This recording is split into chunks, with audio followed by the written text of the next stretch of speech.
Assalamualaikum warahmatullahi wabarakatuh. Perkenalkan saya Kapten Abu Nazar dari absen 12 dari kelas 11. Saya di sini bersama teman-teman saya kelompok 2 yang mengerjakan struktur data dan saya mendapatkan bagian struktur data tree. Sebelum itu, apa itu struktur data?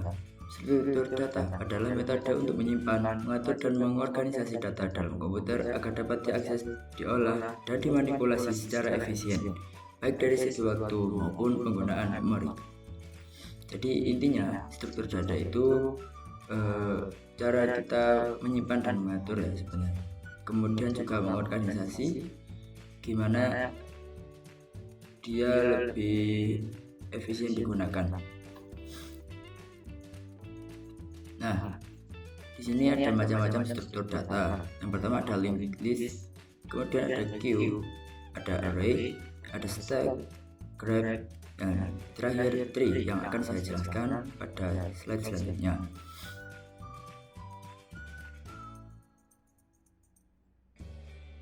Nah, masuk ke dalam data tree. Tree atau yang artinya dalam bahasa Indonesia adalah pohon. Tree di sini dalam struktur data adalah kumpulan simpul atau yang disebut nodes yang terhubung melalui cabang atau yang biasa disebut edge dan disusun dalam bentuk hierarki. Nah, jadi dia runcing dari atas dan tumpul ke bawah. Dalam situasi ini, setiap pohon memiliki satu simpul utama atau akar dan simpul lain yang berfungsi sebagai anak dari simpul utama. Konsep tree ini sangat penting dalam pengorganisasian data yang kompleks, seperti struktur file pada sistem operasi atau basis data relasional. Lanjut kepada cara kerjanya. Algoritma dari struktur data tree. Data tree terdiri dari root atau akar, yaitu data yang paling atas. Biasanya dia di paling awal. Kemudian ada yang namanya edge, yaitu yang menghubungkan antara root dan node atau data yang di bawahnya. Nah, di bawah root ada parent node atau node kedua, level 2, yang dimana dia masih menduduki level atas. Kemudian dari parent node akan ada child node, yang di sini adalah anakan dari parent atau parent dalam bahasa Indonesia itu orang tua. Nah, di sini ketika ada dua data yang setara, yang dimana dia memiliki satu parent berada dalam satu orang tua, itu disebutnya siblings atau bisa dimaksudkan dengan saudara. Di bawahnya ada data yang sebenarnya ini disebut dengan data cucu, karena anak dari anak ya. Nah, ketika ada data anak ini atau child node membuat pohon lagi ke bawah, itu dinamakan dengan subtree.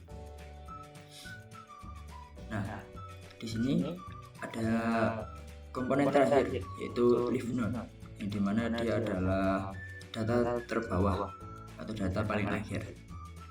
Nah, sudah bisa dilihat pada gambar, data disusun secara hierarki dari mulai root, sebenarnya parent, anak, cucu, dan seterusnya hingga leaf node.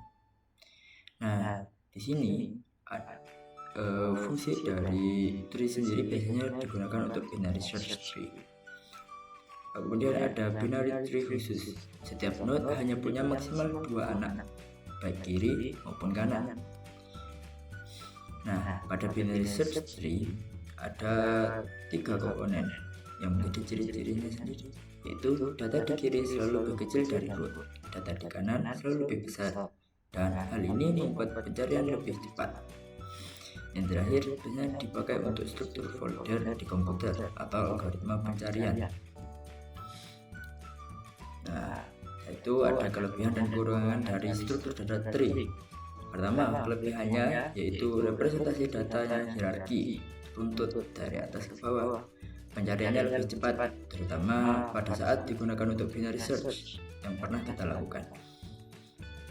Cocok untuk struktur kompleks seperti folder atau basis data dan lainnya. Namun di sisi lain ada kekurangannya.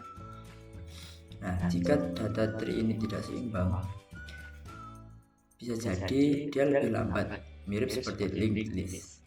Implementasi lebih rumit daripada array atau stack, ya karena struktur datanya yang memang seperti tadi. Kemudian juga traversal, itu membutuhkan algoritma khusus seperti DFS atau BFS. Kesimpulannya, dari setiap struktur data yang ada itu pasti punya kelebihan dan kekurangan, jadi harus dipilih sesuai kebutuhan program. Seperti contohnya, array itu bagus untuk data yang tetap, linked list cocok untuk data yang sering berubah, stack dan queue dipakai untuk mengatur urutan, sedangkan tree dan graph digunakan untuk data yang lebih rumit dan saling terhubung. Pemilihan struktur data yang tepat pasti membuat program lebih cepat, hemat memori, dan mudah digunakan. Selain itu, struktur data juga menjadi dasar dari banyak algoritma, sehingga sangat penting untuk dipahami dalam pemrograman. Nah, jadi teman-teman pasti semua punya ciri khasnya masing-masing ya, punya fungsinya masing-masing juga. Mungkin sekian apa yang bisa saya sampaikan. Mohon maaf apabila ada kekurangan, kesalahan maupun lainnya. Wabillahi taufiq wal hidayah. Assalamualaikum warahmatullahi wabarakatuh.